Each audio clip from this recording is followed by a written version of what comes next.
Ayun, pupunta tayo sa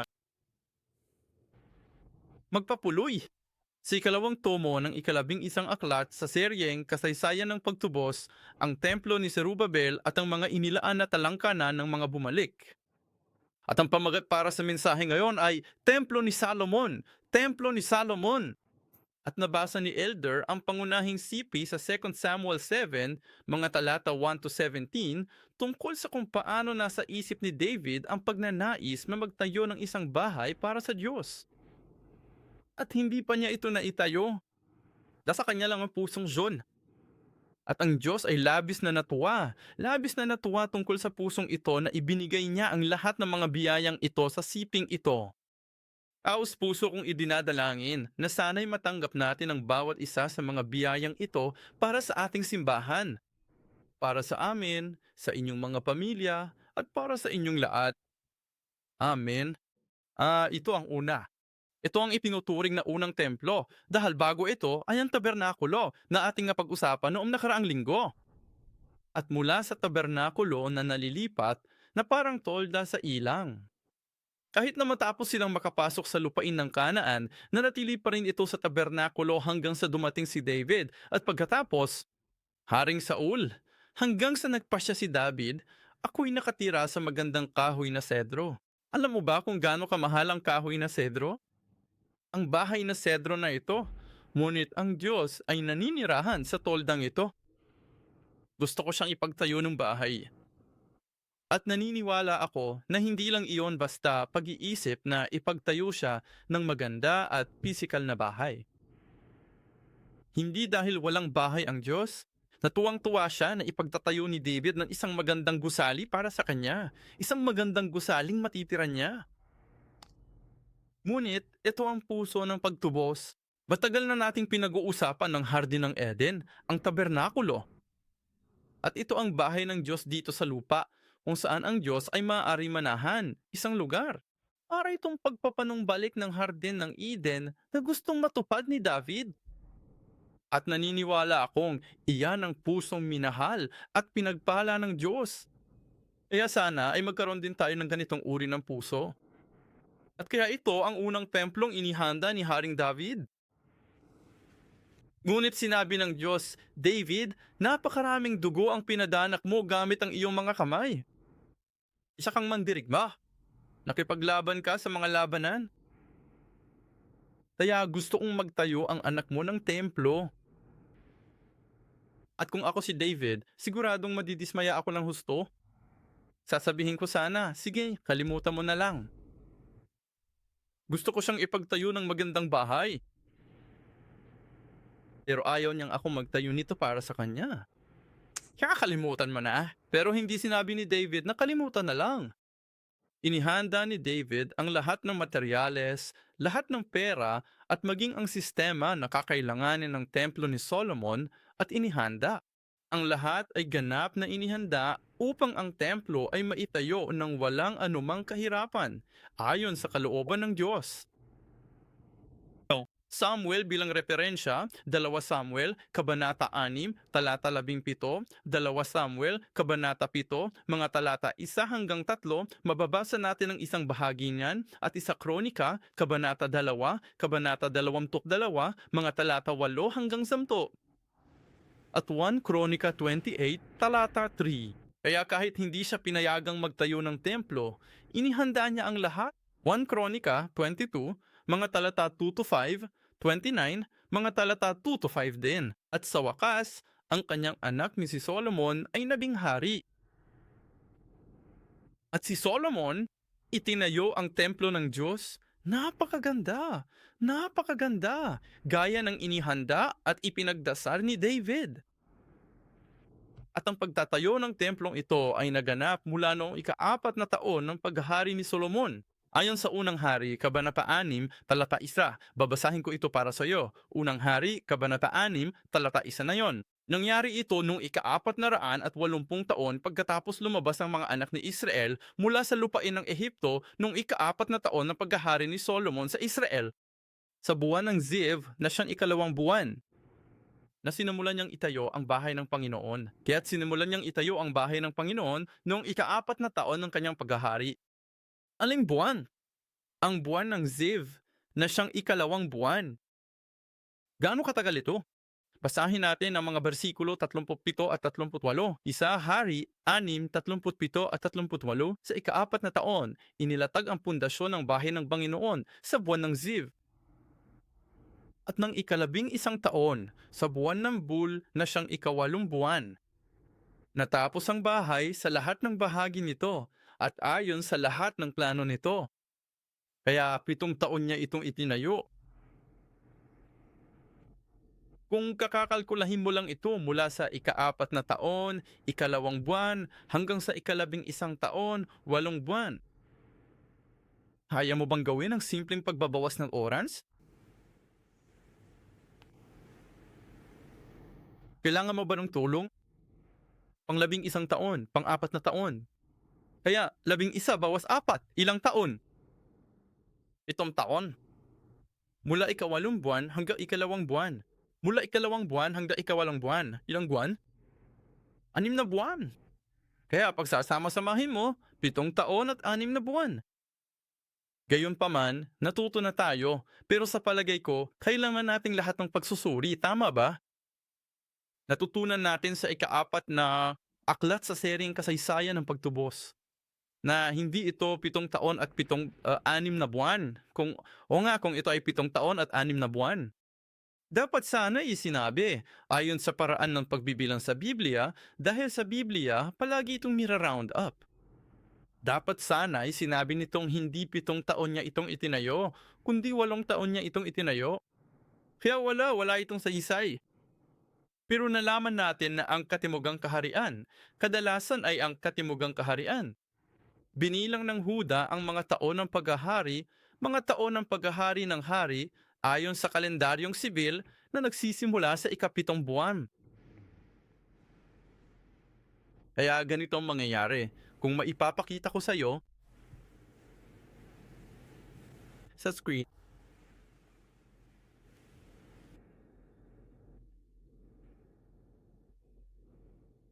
Sige, makikita mo ba?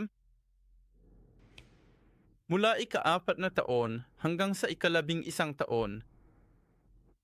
Ngunit nagsimula ang kanilang taon ng pagbibilang ng paghahari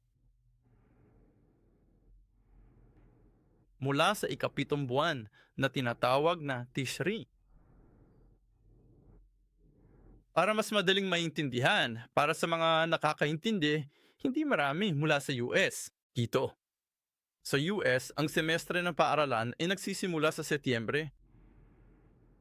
Ang unang semestre ay sa Setyembre, magsisimula sa Setyembre, kaya kapag pinag-uusapan natin ang mga taon ng pasukan, ang taon ng pasukan ay nagsisimula mula Setyembre hanggang Hunyo o Setyembre hanggang Setyembre.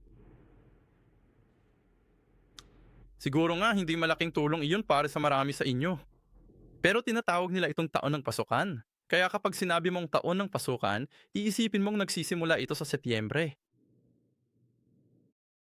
Sa Bibliang Hebreyo, sa kalendaryong Hudyo, kapag pinag-uusapan mo ang kalendaryong sibil, parang sinasabi mong taon ng pasukan. Sinasabi nitong nagsisimula ito, ang kalendaryong nagsisimula sa ikapitong buwan. At kaya, kapag kinalkula mo ang mga taon ng paghahari ng mga hari, lalo na rito tungkol sa mga taon ni Solomon. Ang kanyang ikaapat na taon ay nagsisimula sa buwan ng Tishri, okay, na siyang ikapitong buwan.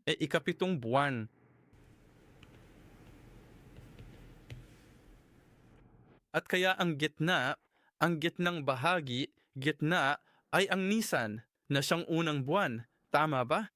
Parang 7, 8, 9, 10, 11, 12, 1. Hindi maganda ang scaling dyan. 7, 8, 9, 10, 11, 12, 1, 2, 3, 4, 5, 6, at 7. 7, naintindihan mo ba? O? 3 tanggol lang ang nakikita ko. Naintindihan mo ba? Umimbe. Pwede mo panoorin ng YouTube mamaya. Kailangan ko pa magpatuloy. Kaya, sinasabi nito, sinimulan niya ang pagtatayo noong buwan ng Ziv, na siyang ikalawang buwan. Kaya nasaan ang ikalawang buwan? Sige, ito ay ikapitong buwan, ikawalo, ikasiyam, ikasampo, ikalabing-isa, ikalabing-dalawa, ika-isa, ikalawa, ikatlo, ikaapat, ikalima, ika-anim, ikapito. Ganun ang takbo ng kalendaryong SEALs. Kaya darating na ang ikalawang buwan. Okay, at buwan yun ng Ziv dito. Okay, dito siya nagsimula. At pagkatapos ay natapos niya ito nung ikalabing-isang buwan, ikalabing-isang taon sa buwan ng Bul na siyang ikawalong buwan. Kaya iisipin natin na ang ikawalong buwan ay lampas na sa kalahati. Pero dahil nagsisimula ang kalendaryong ito sa ikapitong buwan, ang ikawalong buwan ay katabi lang ng ikapitong buwan. Kaya nandito si Kishri, dito nagsisimula ang ikalabing-isang taon. Magiging ganito sana at wala ito sa sukat dahil kinailangan kong isulat ang isang man na yon doon. Sa susunod na buwan na yon, okay? Kaya isang buwan siyang nanatili rito at 5 buwan din. Maintindihan? Kaya gawin natin ang pagkalkula. Okay? Ilang taon? Isa, dalawa, tatlo, apat, lima, 6 na taon at 1 buwan at 5 buwan. 6 na taon at 6 na buwan. Ganon mo kinakalkula ang mga taon ng paghahari ng mga Hebreyo, lalo na ng mga hari sa Timog. Bakit kailangan pagdaanan ng lahat ng ito? Hindi ko na pag-uusapan yan gayon, pero ang katotohanan inaabot ito ng 7 taon. Sa pagtatayo, ito ay napakahalaga sa kasaysayan ng pagtubos. At saka pag-iisipan natin ito ng kaunti pa mamaya. Pero ngayon, ngayong natapos na natin ang pagpapakilala, iyon na ang pagpapakilala. Siya nga pala, alam na natin kung sino ang nagtayo nito, kung sino ang naghanda nito, kung bakit niya ito inihanda, at kung gaano ito katagal. Kaya ngayon ay babalik tayo sa nilalaman ng libro at pag-iisipan ng mga pangunahing bahagi. Tandaan ang 4 na pangunahing bahagi ng tabernakulo nung nakaraang taon, nung nakaraang linggo. Mga piling tao, ibig kong sabihin piling lugar, di ba? Ang presensya ng Diyos, ng mga pari, at ng mga handog. 4 na kategorya sa pagkapaliwanag ng bawat isa sa mga templo. Kaya, nasa napiling lugar ba iyon? Epo? Templo ni Solomon. Ang templo ni Solomon ay, salamat, itinayo sa lugar na pinili ng Diyos, partikular na pinili at ipinakita ito kina David at Solomon. At sinabi sa kanila kung saan itatayo ang templong ito, ang bahay ng Diyos. 2 Kronika 7, versikulo 16. 2 Kronika 7, versikulo 16. Sabi ng Diyos, sa ngayon, aking pinili at itinalaga ang bahay na ito upang ang aking pangalan ay dumuon magpakailanman at ang aking mga mata at ang aking puso ay duroong magpakailanman. At pagkatapos, bago ito, Kabanata 3, talata 1-2, mga Kronika 3, talata 1, sinabi niya, nang magkagayoy, sinimulang itayo ni Solomon ang bahay ng Panginoon sa Jerusalem sa bundok Moria, kung saan nagpakita ang Panginoon sa kanyang ama, si David sa lugar na inihanda ni David sa giikan ni Ornan na Jebuseo. Ito ay tumutukoy sa 2 pangyayari o 2 tao na may kaugnayan sa lugar na to. Sino sila? Bundok Moria. Sinong-sino maaari? Anong pangalan ng lumalabas?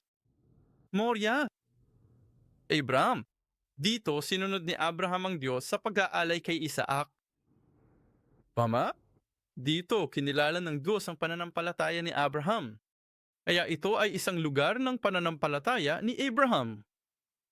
At pagkatapos ay tinatalakay nito ang tungkol sa giikan ni Ornan, ang Jebuseo, kung saan nabanggit ang pangalan ni Haring David. Anong nangyari bon? Minsan, sumuway si Haring David sa pamamagitan ng pagbilang ng kanyang hukbo sa halip na magtiwala sa Diyos at manalangin sa Diyos at makipagdigma. Kadalasan sasabihin niya, Diyos ko, mananalangin siya, Diyos ko, dapat ba akong lumabas sa digmaan? Sasabihin ng Diyos, bibigyan kita ng tagumpay. Ibibigay ko ang iyong mga kaaway sa iyong mga kamay. Pumunta. Pero sa pagkakataong ito, sa halip na humingi sa Diyos, nagbibilang siya. Katulad natin, binibilang ang pera o budget natin, kahit ano pa. Binibilang niya kung ilan ang mga tauhan niya sa kanyang hukbo. At tinatanong ang sarili niya at ang sarili niya.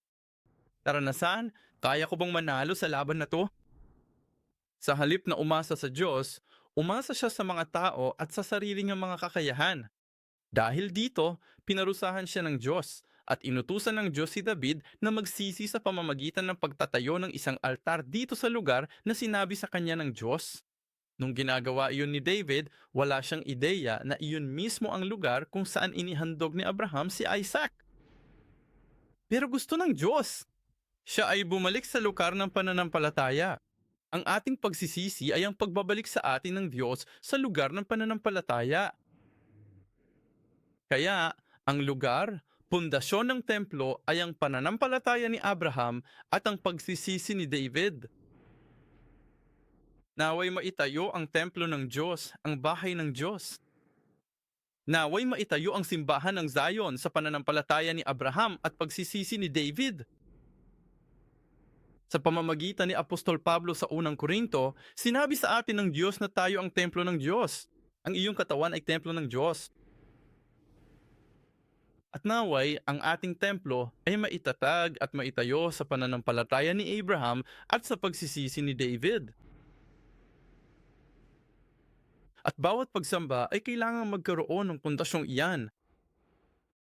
Sa bawat oras na naglilingkod tayo sa Diyos, kailangan mayroong pundasyong iyon. Kung hindi, hindi ito bahay ng Diyos.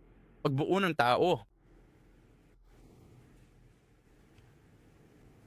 At sa makatuwid, Diyos ko, hindi ba't kamanghamanghang? Sinabi ng Diyos kay Abraham na pumunta sa bundok ng Moria at ihandog ang iyong anak. Hindi alam ni Abraham ang kanyang kinagawa, ngunit sumunod siya.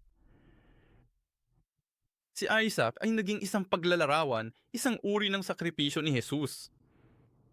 At ang lugar ay naging isang lugar para sa templo sa hinaharap. Ano ba ni Abraham? Hindi. Kaya kapag sinabi sa atin ng Diyos na sumunod, kahit hindi natin naiintindihan, kahit hindi natin alam, may mas malaking plano ang Diyos. At pagkatapos, sinabihan ng Diyos si David na bigyan siya ng hain na iniaalay dito bilang tanda ng pagsisisi. Tama ba? Hindi alam ni David kung anong klaseng lugar iyon. Ngunit naalala ng Diyos ang lugar na iyon. Kita mo, kapag may ginawa ka para sa Diyos, kapag sumunod ka, kapag ipinakita mo ang iyong pananampalataya, naaalala ng Diyos ang lugar na iyon. Naaalala ng Diyos ang pangyayaring iyon kahit na makalimutan natin, kaya't naalala ng Diyos. At pagkatapos, kina David at Solomon, sinabi ng Diyos, itayo ninyo ang aking bahay doon. Walang makakaalam. Alam mo, wala silang GPS. Ang mga kodigo ng altitude at longitude, mga chords, o kahit ano pa. Wala silang address doon. Tanging ang Diyos lamang ang nakaalala. Kita mo, naaalala ng Diyos ang mga araw, naaalala ng Diyos ang mga lugar, naaalala ng Diyos ang kanyang bayan, at lahat ng mga bagay na ito ay nagsasama-sama upang maging templo.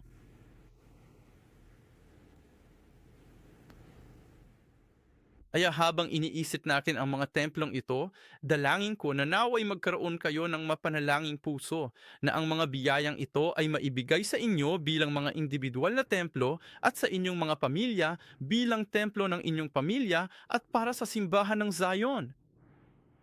Naaalala ng Diyos kung kailan sinimula ng simbahan ng Zion.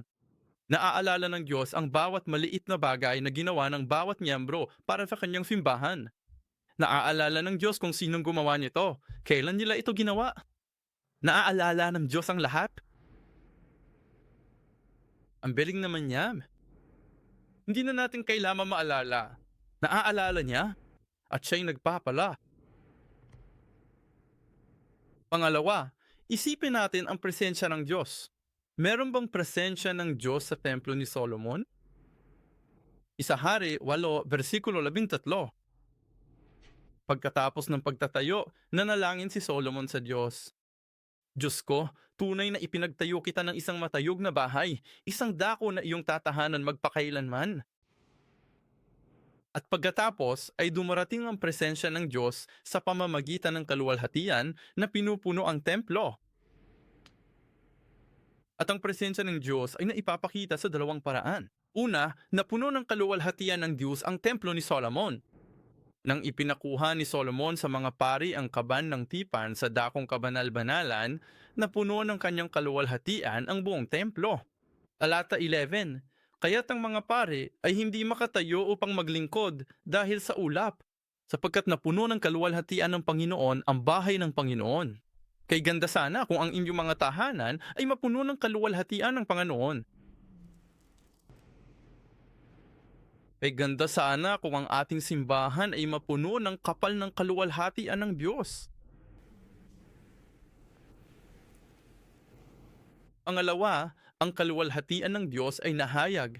Ang presensya ng Diyos ay nahayag sa pamamagitan ng pangalan ng Diyos, mga mata ng Diyos, mga tenga ng Diyos at pusong nananatili sa templo. Bilang sanggunian, maari mong isulat ang 1 Hari 8, 29, Siyam 3. 2 Kronika 6, 6, 20, 7, 16, 33, 4. Naroon ang pangalan ng Diyos. At naroon din ang mga mata at puso ng Diyos. 1 Hari 8:29, 2 Kronika 7:15-16. Nagbasa lang kami ngayon. Babasahin ko ang isa. Mga Hari Siyam 3. At sinabi ng Panginoon sa kanya, narinig ko ang iyong panalangin at ang iyong pamanhik na iyong ipinagdasal sa harap ko. Pinabanal ko ang bahay na ito na iyong itinayo upang ilagay ang aking pangalan doon magpakailanman. At ang aking mga mata at ang aking puso ay doon magpakailanman. Nakikinig din ang Diyos? 2 Kronika 7, versikulo 15. Saan mo ba laging nilalagay ang puso mo? Isipin mo na lang ngayon. Nasaan ang puso mo sa lahat ng oras? BTS? Nasaan? Ang puso mo? Saan nakapark ang puso? Nasaan ang mga mata mo? Nasaan ang mga mata mo? Ano bang nakikita ng mga mata mo? O anong gustong makita ng iyong mga mata? Saan ka pinakamadalas na nagmamasid sa maghapon? Nasaan ang iyong mga tema? Kita mo? Kung nasaan ang ating mga mata, kung nasaan ang ating mga tainga, ibig sabihin kung nasaan ang ating atensyon, lalo na kung nasaan ang ating pag-ibig, kung nasaan ang ating puso, ay isang bagay na minamahal natin, isang bagay na gusto natin.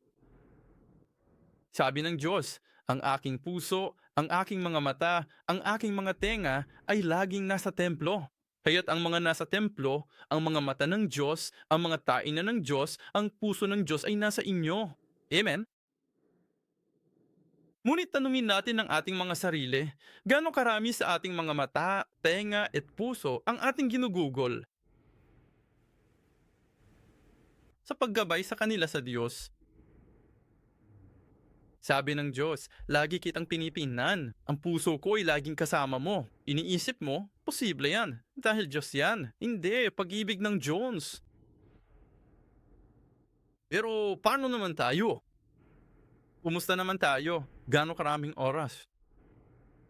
Bumugugol ba tayo ng oras sa pagninilay-nilay sa salita ng Diyos? Gaano karaming oras ang ginugugol natin sa pakikinig sa salita ng Diyos? Gaano kalaki ang bahagi ng ating puso na ibinibigay sa ating Diyos, ating Ama?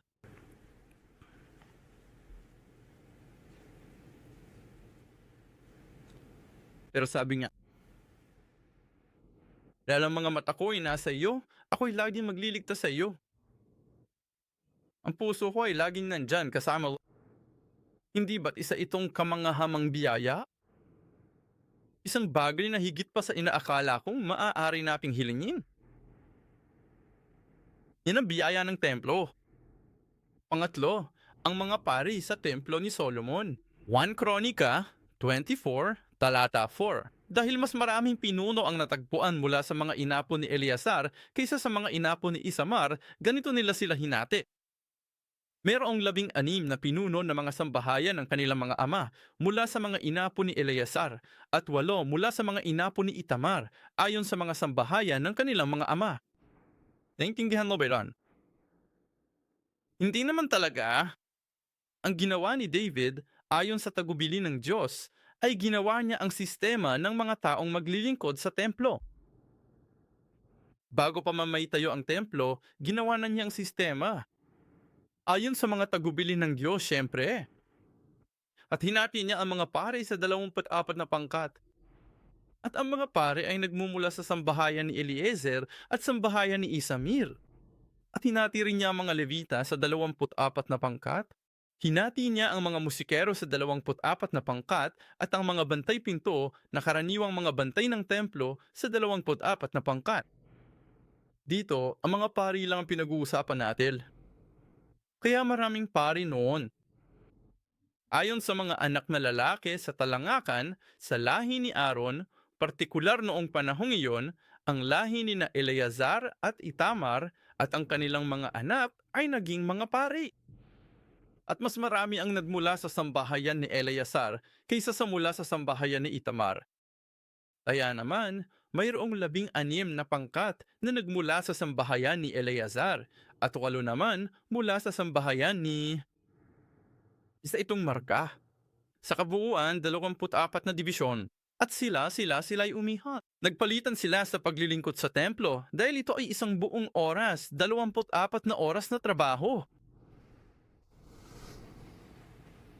At ang 24 na dibisyong ito ay nagpatuloy ng walang pagkakamali. At kaya nga, posible pang manaman, nung si Jesus ay talagang ipinanganap, ang pagbibilang ng 24 na dibisyon. Dahil si Juan, ang ama ni Bautista, ay isang saserdote na naglilingkod sa templo. At malalaman natin kung saang sambahayang siya nagmula at kung ano ang, alam mo, kung saang lahi nagmula ang sambahayang iyon at lahat ng iyon. Ngunit, binigyan sila ng katungkulan o mga tungkulin sa santuaryo na namangala sa santuaryo. At taglay din nila ang katungkulan at mga tungkulin ng Diyos na naglilingkod sa Diyos at sumasamba sa Diyos. Sinasabi sa atin sa 1 Pedro 2 versikulo 9, ikaw at ako ay pinili, hindi lamang mga pastor, kundi mga tao, mga anak ng Diyos, mga Kristiyano. Ikaw at ako ay tinawag upang maging mga maharlikang saserdote. Binigyan tayo ng tungkulin sa santuaryo. Binigyan tayo ng tungkulin ng Diyos. Ikaw at ako ay binigyan ng gawain at tungkulin na pangalagaan ng kanyang tahanan sa pisikal at espiritual na aspeto. At ikaw at ako ay binigyan ng katungkulan upang matiyak na ang kanyang mga pagsamba, ang ating mga pagsamba sa Diyos ay magpapatuloy. 1. Mga Hari 8, Talata 3. Nang magdadayoy, dumating lahat ng matatanda ng Israel at binuhat ng mga saserdote ang kaban. Isa Hari 8, versikulo 6, nang magkagayoy dinala ng mga saserdote ang kaban ng pipa ng Panginoon sa kanyang kinaroroonan. Papasok sa pinakaloob na santuaryo ng bahay, sa kabanal-banalang lugar, sa ilalim ng mga pakpak ng mga kerubin. Nang palabas na ang mga pari mula sa santuaryo, matapos ilagay ang kaban ng tipan sa loob, muli mababasa natin na pupuno ng kaluwalhatian ng Panginoon ang templo.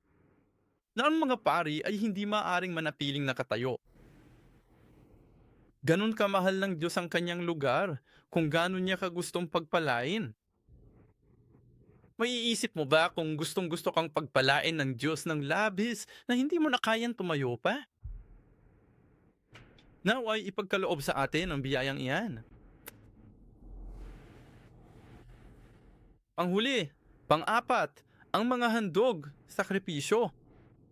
Si Haring Solomon at ang mga tao ng Israel, inilaan ang templo sa pamamagitan ng pag-aalay ng di mabilang na bilang ng mga tupa at baka. Isa Hari 8, versikulo 5, at si Haring Solomon at ang buong kapulungan ng Israel na nagkatipon sa kanya, kasama niya sa harap ng kaban na nag-aalay ng napakaraming tupa at baka na hindi mabilang o mabilang man. At pagkatapos sa mga talatang 63 at 64, sinasabi nito, si Solomon ay nadhandog bilang hain ng mga handog pangkapayapaan na kanyang inihandog sa Panginoon ng 22,000 baka at 120,000 tupa. Kaya't inialay ng hari at ng lahat ng mga anak ni Israel ang bahay ng Panginoon.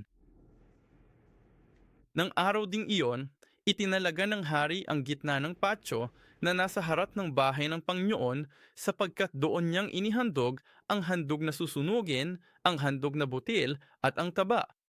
Napakaliit ng mga handog pangkapayapaan para sa tansong altar na nasa harap ng Panginoon para magkasya ang handog na susunugin, ang handog na butil at ang taba ng mga handog pangkapayapaan. Isipin mo na na, no? Sa kahit anong gusto mong pag-usapan, no? O isipin mo ang tungkol sa 120 tupa. Hindi lang ito, bahagi lang ito, di ba? Lahat ng yon ay hindi mo na mabilang. At 22,000 na baka magkano yun? Magkano ang isang baka? Magkano yung isang buong tupa? 120,000 tupa at 22,000 baka. At isipin na kailangan dumaan sa seremonya o dumaan sa ritual ng pag-aalay ng mga ito ng paisa-isa. Gaano katagal ang ginugol? Ilang pari ang kinailangan nito? Nakakagulat. Nakakabaliw talaga. Ipinapakita niyan, nakita natin kung gaano kagustong pagpalain ng Diyos ang kanyang bayan. Ngunit kapalit nito, nais din ng mga tao na magbigay ng labis na pasasalamat sa Panginoon. Hindi ba't ang ganda nito? Gustong gusto silang pagpalain ng Diyos. Gustong gusto ng mga tao na magpasalamat ng labis sa Diyos. Ganun ba natin gusto? O parang gusto natin na pagpalain ako ng Diyos ng husto. Pero, magkano ang gusto kong ibigay?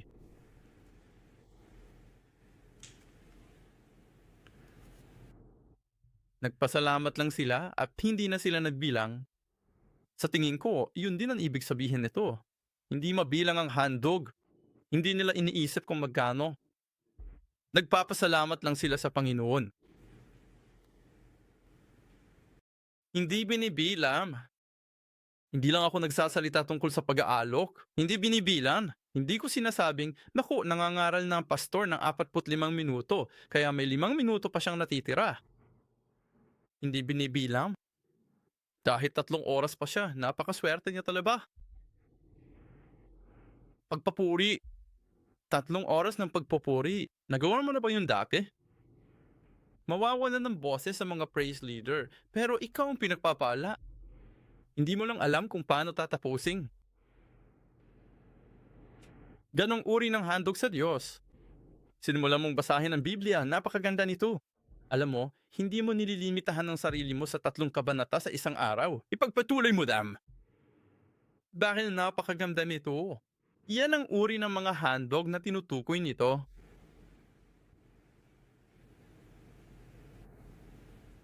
Pero pagkatapos, mayroong isang punto ng pagbabago. Iyan ang magandang templo na ikinatuwa ng Diyos. Kahit na hindi perpekto si David, hindi perpekto si Solomon, hindi perpekto ang mga Israelita, ngunit napakasaya ng Diyos. Hindi tayo perpekto, pero naniniwala akong napakasaya ng Diyos na nandito tayo. Pero anong nangyari kaluna? Pinalikuran ni Haring Solomon ang salita ng Panginoon at tinanggap ang mga babaeng hentil bilang kanyang mga asawa at mga babae. Kasama ng kanilang mga Diyos-Diyosan na mga hentel, mga Diyos na hentel. Hindi lamang niya sila tinanggap ang kanyang mga asawa at babae at ang kanilang mga Diyos, kundi nagtayo rin siya ng mga dambana at altar para sa kanilang mga Diyos na hentil upang mag-alay ng mga handog at sumamba sa kanila. Isahari 11, versikulo 4, babasahin ko ito para sa iyo. Nang matanda na si Solomon, iniligaw ng kanyang mga asawa ang kanyang puso sa pagsunod sa ating mga Diyos. at ang kanyang puso ay hindi lubos na naging tapat sa Panginoon niyang Diyos, gaya ng puso ni David na kanyang ama. Talata 6, ginawa ni Salomon ang masama sa paningin ng Panginoon at hindi sumunod ng lubusan sa Panginoon, gaya ng ginawa ng kanyang amang si David. Kita mo? Medyo malupit para maintindihan natin. Ngunit sinabi ng Diyos, masama ito sa paningin ng Panginoon. Bakit? Dahil hindi lubos na sinunod ni Solomon ang Panginoon. Ilan sa atin ang tunay na sumusunod ng lubusan sa Panginoon? At sinabi ng Diyos, iyon ay masama sa paningin ng Diyos. Siyempre, tumalikod si Solomon sa Diyos, hindi ng lubusan, bahagya lamang, upang sumamba sa ibang mga Diyos-Diyosan. Kasabay na pagpupugay sa Diyos, malamang sinabi niya, siyempre, una ang Diyos. Pero kung gayon, ito ay mga aksesorya. Kahit noon pa man, sinabi ng Diyos, masama, masama. Sa kabila ng mga babala ng Diyos kay Solomon na huwag sumunod sa ibang mga Diyos, hindi sinunod ni Solomon ang utos ng Diyos. 1 Hari 11, Siyam hanggang 13.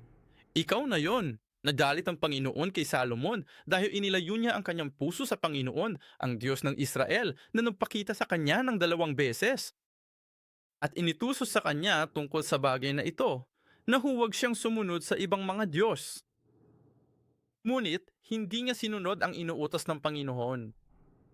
Pero sinabi ng Panginoon kay Salomon, dahil ginawa mo ito at hindi mo tinupad ang aking tipan at ang aking mga tuntunin na aking inuutos sa iyo, tiyak na aking aadawin ang kaharian sa iyo at ibibigay ko ito sa iyong lingkod. At nagpapatuloy siya. At kalaunan, pagkatapos ng paghahari ni Solomon, ang kaharian ay nahati sa hilagang Israel at timog Juda. At ang anak ni Solomon na si Roboam ay naging hari sa Juda. Ngunit isang lingkod, isa sa mga supervisor sa pagtatayo ng templong nagngangalang Jeroboam ang naging hari sa hilagang kaharian. Kaya, gaya ng sinabi ng Diyos, pupunitin ko ito at ibibigay sa lingkod. Anong nangyari? Bakit? Ang napakagandang templo. Itinayo niya ito at pagkatapos ay binago niya. Bakit?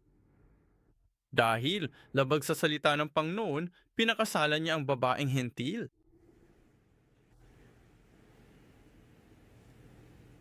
Hindi ko tinutukoy dito ang mga kasal sa ibang bansa, ah. Itong mundong ayon sa Biblia kung saan partikular na sinabi sa kanila ng Diyos, huwag ninyong gawin ito.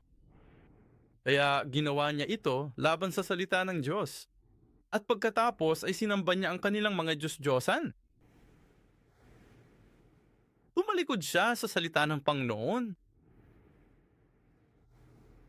At ano pang nagawa niyang mali?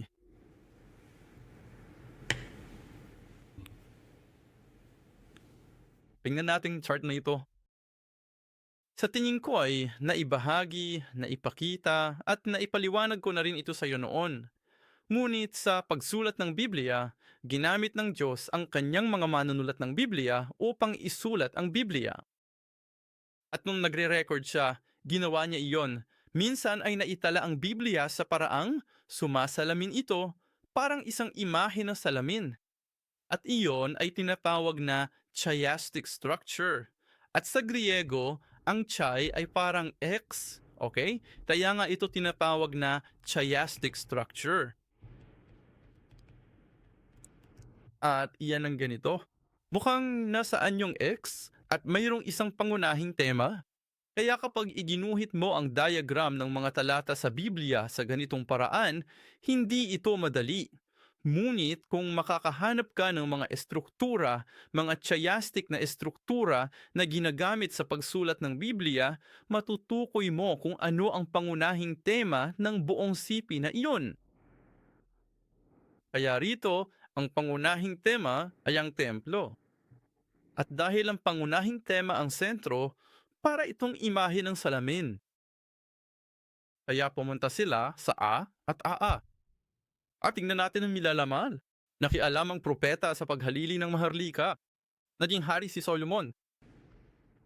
Isang bagay na katumbas niya. Ang propeta ang nagtatakda ng maharlikang kahalili. Patay na si Solomon at may darating na ibang hari. Pangalawa, inaalis ni Solomon ang mga banta sa kanyang seguridad. B. Nagbabangon ang Panginoon ng mga banta sa seguridad ni Solomon. Maganda da yun o hindi? May kung ano, kabaliktaran yun, di ba? Magkapareho lang ang nilalaman, pero kabaliktaran pala. Si Solomon at ang Panginoon, katapatan at gantimpala. Ang punong guro, si Solomon at ang Panginoon, ang pagtataksil at parusa. Walang bahid na kaluwalhati ni Solomon tungkol sa kanyang karunungan at kayamanan. Prime na dumisan, kaluwalhati yan ni Solomon, kayamanan at karunungan, pawang na dumisan, nawawala ito. Salamat. Anong nangyari sa gitna na naging sanhi ng pagbagsak ni Solomon? Ang gusali ng templo. Pinipigilan ko ba kayo sa pagtatayo ng templo ng Diyos? Nakalilito ito dahil siya ang magtayo ng templo. Kailangan niyang maging mas matagumpay pagkatapos niyang maitayo ang templo ng Panginoon, tama ba? Ngunit ang pagbabang ito, ang pagbagsak na ito ay naganap.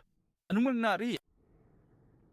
Pero kung titingnan mo ito, kung babasahin mo ito, maingat na pag-isipan ang sentral na tema, may isa pang chiastic na estruktura sa loob. At ano ang nasa sentro ng pagtatayo ng templo ng Panginoon? Ano ang pangunahing tema doon? Itinayo ni Solomon ang kanyang palasyo. Kita nyo, paghahanda para sa pagtatayo ng templo, itinayo ni Solomon ang templo at pagkatapos sa isang panimulang kagamitan, inialay ni Solomon ang templo, isang panimulang kagamitan, inihanda ni Solomon ang templo. Pero sa kalagitnaan nito, kahit papano, inilalagay ito ng Diyos doon. At marahil ipinapakita nito kung ano talaga ang nasa pinakasentro ng puso ni Solomon, ang matigas. Habang ipinatayo ang templo ng Diyos, tama? Gaano katagal itinayo ni Solomon ang templo ng Diyos? Ay bahagi ng pagpapakilala? Masyado bang malayo yun? Gaano kapedal? 6 na taon at 6 na buwan? Gaano katagal itinayo ni Solomon ang sarili niyang palasyo? 13 taon. Eksaktong 2 beses, 13 taon.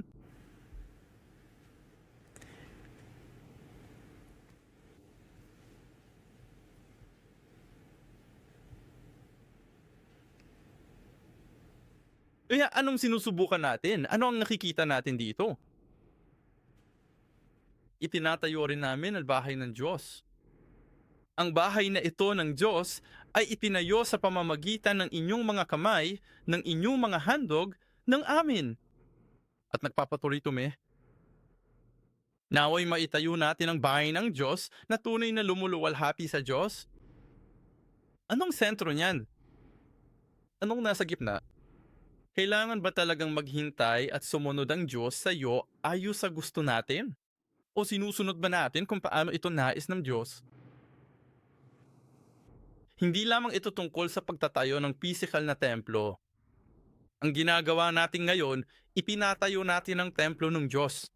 Bawat pagsamba, bawat VBS, bawat seminar, bawat pag-aaral ng Biblia, bawat koro, awit, mga papuri, avenue, sa bawat oras na nagaganap ang pagsasalin, itinatayo natin ang bahay ng Diyos. At nang itinatayo ang bahay ng Diyos, sinabi ng Diyos, ayokong makarinig ng anumang tunog ng pagpukpok, anumang tinig ng tao. Kailangan itong tumahimik. Itinatayo natin ang bahay ng Diyos, ngunit anong sentro nito? Ano ang nasa gitna kapag ginawa natin iyon? Nagsusumikap kami, naniniwala ako na at lalo na, sinisikap ng ating mga pinuno na gawin ang lahat ng bagay ng ang Diyos ang sentro. Pero kapag may mga problema, kapag nakikinig ako o pumupunta sa mga simbahan, o kapag may alitan sa pagitan ng mga departamento o simbahan o mga individual na may mga alitan, nakikinig ka sa taong ito at makinig ka sa kabilang panig. Alam mo ba ang karaniwang bagay? Mahal nilang lahat ang Diyos.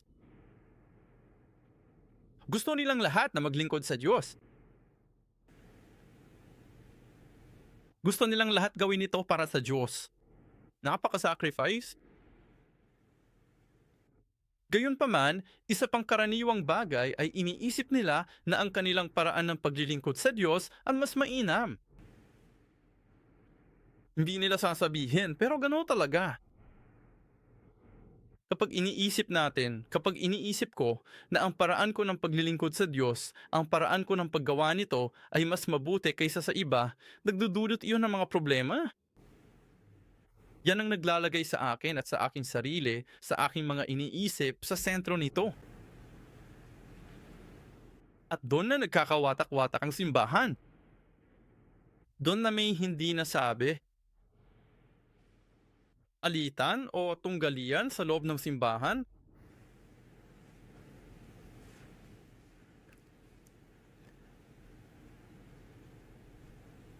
Walang magsasabing, ang daan ko ay ang daan. Pero minsan, naiisip natin, ang daan ng taong iyon ay hindi tama. Tingnan natin kung ganun lang ang puso o saloobin ng Diyos. Hindi sana siya naghintay ng 6,000 taon para gawin natin ang kanyang gawain. Gagawin niya sana agad. Pero hintay niya kami. Bakit? Dahil ang gawaing simbahan, ang pagtatayo ng templo ng Diyos ay tungkol sa pagtubos. Madalas, magagalit tayo. May mga tungdalian tayo sa ating trabaho. Ginagawa ko yun dahil tinitingnan namin ang huling resulta. Ngunit tinitingnan din ng Diyos ang proseso. Ang proseso ay kailangan maging mapagtubos. Sa pamamagitan ng proseso, ang mga taong nagtatrabaho ay kailangang matubos, kailangang pagpalain, kailangang maranasan ang biyaya ng Diyos. Kailangan nilang maranasan ang Diyos sa gitna nito. Pero minsan, masyado nating napapapako ang ating mga mata sa huling resulta, kaya nakakalimutan natin ang lahat ng iyon. Minsan, may mga taong nawawala sa atin sa proseso. At pinagsisisihan ko rin yon.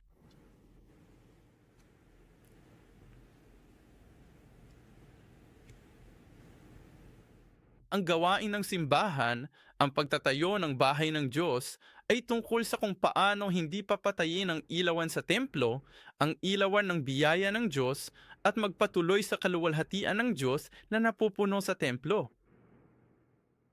Lalo na bilang mga matatanda, mga pastor, mga diakono at mga pinuno ng simbahan, dapat tayong magkaroon ng tamang saloobin sa pagtatayo ng bahay ng Diyos.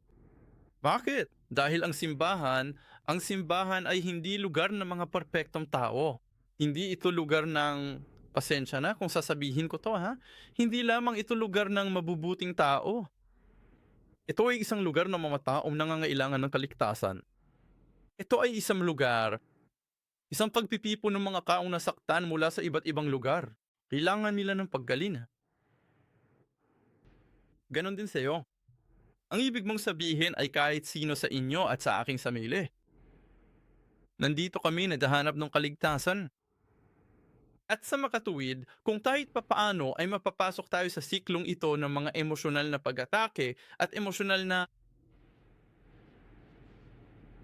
tunggalian, mauuwi pa sa isang masamang siklo kung saan ang bola ng nyebe ay lalo lamang lumalaki. At walang magiging daan palabas dito. Taos puso akong nananalangin na habang itinatayo natin ang bahay ng Diyos, na baka hindi natin mapunta ang sentrong iyon bilang akin. Aking espasyo, aking lugar, aking palasyo, ngunit naway ang sentro ay ang Diyos. Ngayon lang, bilang konklusyon, sa pangunahing sipi ngayon,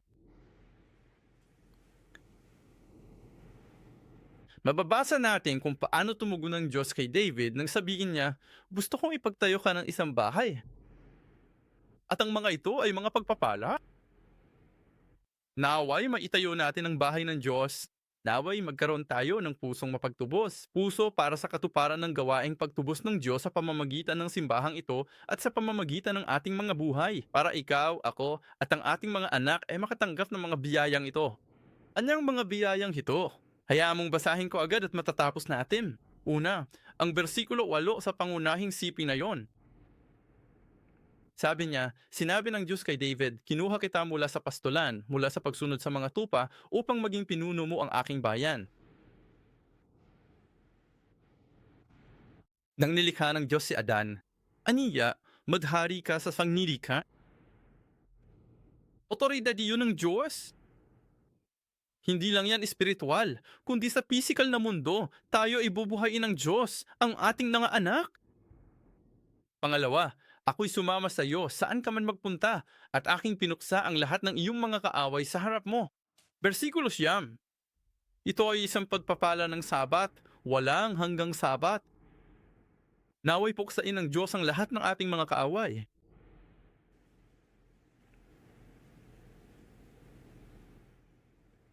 Alhata siya muli. Pangatlo, gagawin kitang isang dakilang pangalan. Pang-apat, talata 10, magtatalaga ako ng lugar para sa aking bayang Israel at itatatag ko sila upang sila'y manirahan sa kanilang sariling lugar at hindi magambala, ni hindi sila pahihirapan ng masasama. Ito ang pagpapala ng nabalik na hardin ng Eden.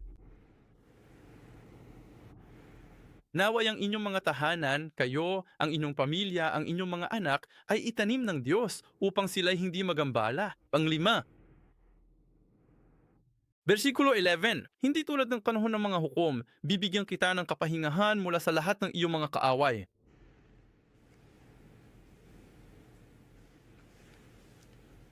Mga bersikulo 11 at 12, anim.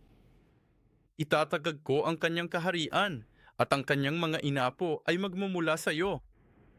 Mga biyaya para sa ating mga anak. Ngunit bukod pa rito, ikapito, talata 13, siya'y magtatayo ng bahay para sa aking pangalan at aking itatatag ang luklukan ng kanyang kaharian magpakailanman. Hindi lamang ito tungkol sa mga anak na lalaki at babae at mga inapo. Ito ay tungkol sa pagpapala ng pagdating ng Mesiya sa ating buhay, sa ating pamilya.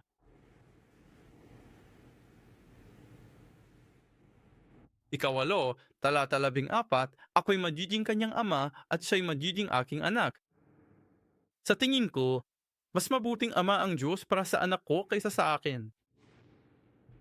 Sabi ng Diyos, aalagaan ko ang iyong mga anak, ang iyong mga anapo.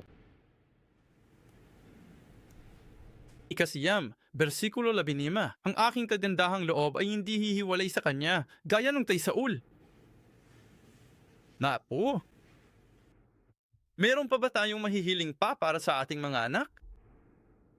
Ang mga bata natin sa Sunday School, ang ating Timoteo, ang ating Elias, kahit para sa ating mga sarili.